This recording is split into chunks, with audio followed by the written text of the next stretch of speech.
श्रीमन्नारायण नारायण नारायण, श्रीमन्नारायण नारायण नारायण, श्रीमन्नारायण नारायण नारायण, श्रीमन्नारायण नारायण नारायण। श्री गणाधिपतये नमः। उमा महेश्वराभ्यां नमः। श्री सीतापते नमः। ओं हनुमते नमः।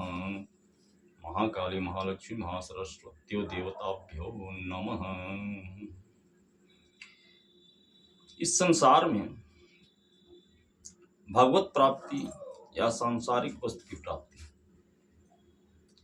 के लिए आसक्ति ही जो है सबसे बड़ी बाधा है। आसक्ति ही सबसे बड़े दुख का कारण है। भगवत प्राप्ति में या सांसारिक वस्तु की प्राप्ति में आसक्ति अगर है तो आप भगवत प्राप्ति में भी बाधित करेगी, और सांसारिक वस्तु में अगर किसी के प्रति आपकी आसक्ति हो गई, पिता पुत्र के प्रति, पुत्र का पिता के प्रति, स्त्री के प्रति, किसी भी कारण से, इसलिए भगवान श्री कृष्ण ने अर्जुन से गीता सार अध्याय 2 में कहा है, हे अर्जुन, मनुष्य को चाहिए कि आसक्ति रहित होकर अपने इंद्रियों का निग्रह करके एकाग्रचित्त होकर के और परमात्मा में ध्यान लगाए। जब आसक्ति होती है तो ध्यान नहीं लगता है, और जब परमात्मा में ध्यान नहीं लगेगा तो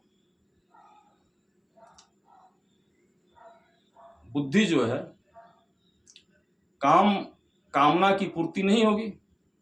जब परमात्मा में ध्यान नहीं लगेगा, परमात्मा में एकाग्रचित्त मन नहीं होगा, कामना की पूर्ति नहीं होगी, तो क्या होगा? क्रोध होगा। कामना नहीं पूरी होती है तो क्रोध होता है, और जब क्रोध आ जाएगा तो उसमें आदमी, ज्यादा क्रोध जब बढ़ जाता है तो आदमी मूढ़ भाव को प्राप्त हो जाता है। क्रोधात् भवति सम्मोह, सम्मोह अमोह, सम्मोहात् क्रोधात् भवति सम्मोह, सम्मोहात् स्मृत विभ्रमः, स्मृत भ्रंशात् बुद्धिनाशो, बुद्धिनाशात् प्रणश्यति। क्रोध से अत्यंत मूढ़ भाव उत्पन्न हो जाता है, और मूढ़ भाव से स्मृत भ्रम हो जाती है। स्मृत के भ्रम होने पर बुद्धि अर्थात ज्ञान नष्ट हो जाता है, और जब ज्ञान नष्ट हो जाता है तो वह इंसान जो है अपने स्तर से गिर जाता है, पतन की तरफ बढ़ जाता है, और वह भगवत प्राप्ति या